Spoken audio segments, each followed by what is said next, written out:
How's it going, guys? It's Najam back again with another review, and this is the Amazon Kindle 4th gen from 2012. This is the basic one of the bunch. I know I'm late and the 7th gen is out right now, but this is the 4th gen and I found it at a cheap price, so I went ahead and bought it. I never had a Kindle before. This is my first one, and hear me out, it's not a bad option still as of right now, because it still has a lot of options that the new ones do. This will be a brief video about this, so let's get into it. Now, the Amazon Kindle is basically an electronic book, but it still uses actual ink for displaying the content.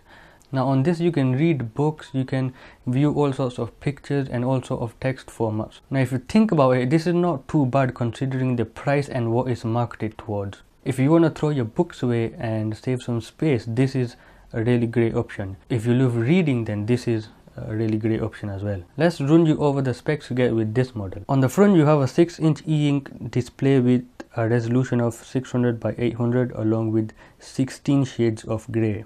The resolution is low, but since this isn't a typical display like LCD or AMOLED, you won't even see the ink pigment. Those are pixels in the e-ink display technology, and it's because when a pixel is active it stands out from the rest. Ink pigment don't light up, so they may make ink on actual paper. This means it's much better to read than on a smartphone. This particular model does not have a backlight or a frontlight, so you can't see in the dark. You're gonna have to get a Paperwhite for that, which is the new model. Anyways, below the display are your main buttons: back, keyboard, the directional buttons with enter in the middle, your menu and your home buttons, which are on the right.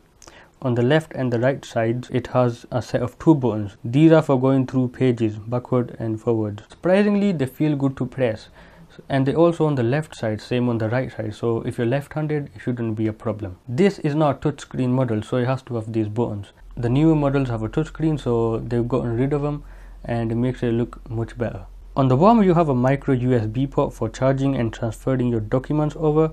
Next to that is an LED and your power switch. On the back it has 2 pin connectors that accessories can use to draw power in order to function. So like you can have an external light, a front light, and you can use that to read in the dark, which is going to be helpful. Now, this particular model has 2 gigs of internal storage, of which 1.3 gigabyte, approximately 1.3 gigabytes is free to the user. Now, even a 1 gigabyte is more than enough for over 1,000 books, so you shouldn't have to worry about that. It takes around 3 hours to charge from a laptop, and it's gonna run you around 2 months, because e-ink displays don't use a lot of power, especially when there's nothing to change. On the display. I was surprised the resolution didn't look as bad when I first got it. All the edges are smooth on pictures, and honestly you are only going to see pixels if you pixel peek. Just like the BlackBerry Passport, this has a wide screen, making it more natural to read on, very similar to actual books. Size wise it's not too big, not as big as tablets, but not so small as smartphones. An Xperia Z Ultra would be a really good comparison. On the software side, this, as you all know and expect, is not going to be running Android or any other open source software. Now, this is and would have been a bad idea since Android is dominating the market. This Kindle is running a Kindle firmware version 4.1.3, which is the latest as of right now. Updating the software is not a problem, and you don't really have to worry about it because it does everything automatically in the background. So you can just continue reading your books, do whatever you want. You're not gonna have to worry about anything. It's just gonna do automatically in the background, and one day you're gonna see a new look and you're gonna be wondering what the heck is going on with this. It's got all these pictures all over the place. What kind of software update is this? This is crazy. The homepage is very simple with only your books and documents on. You can create collections to make the list look organized, which is great. The menu button opens a window on the top right corner. You have several options depending on what you're doing. I'll use reading for example. The menu provides options to alter the text size and font to your liking so you can read easier. When you put the device to sleep, it displays a screensaver from a very nice selection. You can download all your books, magazines and newspapers from the Kindle store, which comes with this device. With over 4 million books, this has a lot to offer. Okay, to end things off, I'm gonna say this is quite a bit different than reading on a smartphone. It's more natural and not eye straining. The screen is perfectly sized and I find it fits in my pocket.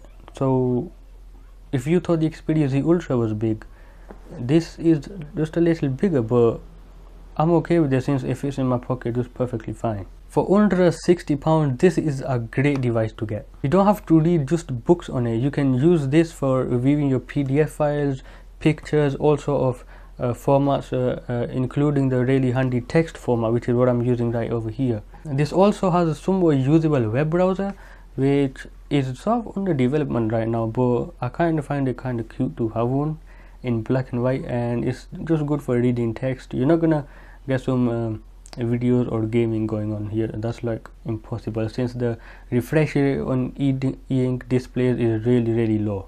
There's a lot more to this than what I've just talked about, but I don't want to ruin experience of yours, so I'm not gonna cover everything, so forgive me for that. But if you want to ask me any questions about this thing, then feel free to leave any questions or answers and whatnot in the comment section below. And this apparently is what I use for scripting my videos. I read this right now when I'm sitting in front. It makes it a lot easier for me and not flipping through pages and all, even though that's sort of the optimal way to go out of any other way other, rather than reading on a smartphone or anything. You can just print out your script. Since I'm going to be scripting right now on my phone, I'm going to send it to this and we're going to be reading on this because it's really nice reading on this, and I do really like it. But other than that, thank you guys for watching, and I will see you again in a different video. Goodbye.